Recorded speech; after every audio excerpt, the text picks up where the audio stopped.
Salam jumpa kembali dalam Renungan Harian GKI Kuitang Jumat 5 September 2025.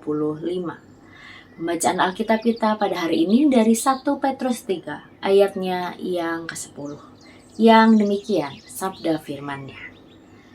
Siapa yang mau mencintai hidup dan mau melihat hari-hari baik, ia harus menjaga lidahnya dari yang jahat dan bibirnya dari ucapan-ucapan yang menipu. Shalom jemaat yang terkasih di dalam Tuhan Yesus Kristus. Apa kabar Bapak Ibu Saudara? Kiranya Bapak Ibu Saudara dalam keadaan sukacita. Jemaat yang terkasih, hidup sebagai pengikut Kristus bukan hanya soal iman pribadi, tetapi juga bagaimana kita berelasi dengan orang lain.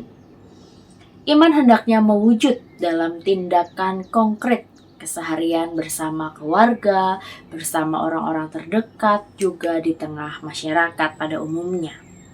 Apalagi kalau kita berbicara dalam ranah persaudaraan umat Tuhan, maka kasih, sukacita, dan damai sejahtera harus nampak sebagai perwujudan iman bersama kepada Tuhan.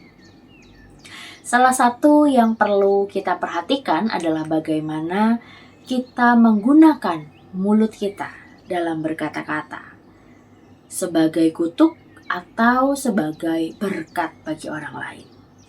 Jemaat yang Tuhan kasihi, Rasul Petrus menasihati jemaat di Asia Kecil agar memiliki perasaan yang sama, kasih persaudaraan, belas kasihan, dan juga kerendahan hati. Dan ini adalah karakter Kristus yang harus mewujud dalam hidup kita sehari-hari. Sebagai manusia, kita cenderung ingin membalas kejahatan dengan kejahatan. Namun firman Tuhan mengajarkan kita agar kita tidak membalas kejahatan dengan kejahatan atau caci maki dengan caci maki, melainkan dengan berkat. Kenapa? Karena kita dipanggil untuk menjadi saluran berkat Tuhan bagi orang lain. Saat kita memilih untuk membalas kejahatan dengan kebaikan, kita akan menerima berkat dari Tuhan. Petrus mengutip Mazmur 34 ayat 12 sampai dengan 16 yang menekankan pentingnya menjaga perkataan kita.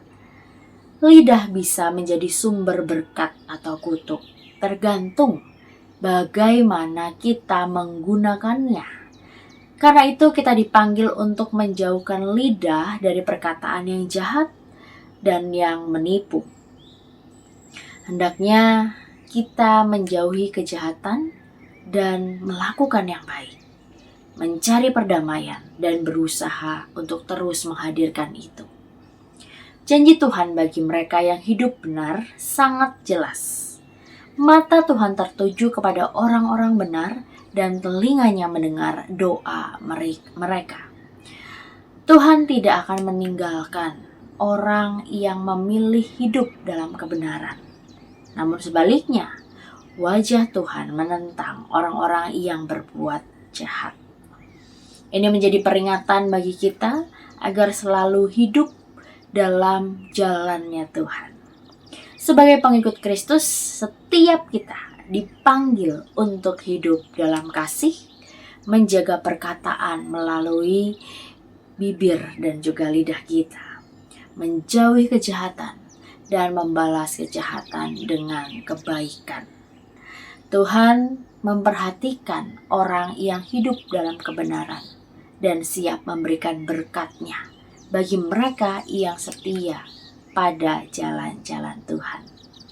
Biarlah kita terus dimampukan untuk menghadirkan kebaikan, untuk membalas kejahatan dengan kebaikan, meski tidak mudah bagi kita. Tapi percaya bersama dengan Tuhan, bersama dengan Kristus, bersama dengan Roh-Nya yang menyertai kita, maka kita akan terus dimampukan. Selamat berefleksi untuk setiap kita. Tuhan memberkati. Mari Bapak Ibu Saudara, kita berdoa. Ampuni kami ya Tuhan ketika ego kami masih menguasai diri kami. Ketika dendam kami masih berakar dalam hati kami. Mampukan kami ya Tuhan untuk berlaku dan meneladani setiap kasih yang Tuhan ajarkan kepada kami. Agar kami mampu mengasihi mereka yang melukai kami. Agar kami tetap mampu menghadirkan damai dan kebaikan di tengah-tengah orang-orang yang terus juga mungkin membuat hati kami tersakiti. Bersama dengan Engkau, biarlah kami terus diproses untuk mampu menghadirkan kebaikan, kedamaian, dan sukacita di tengah-tengah orang-orang yang terus menyakiti kami. Dalam nama Tuhan Yesus Kristus, kami telah berdoa dan memohon. Amin.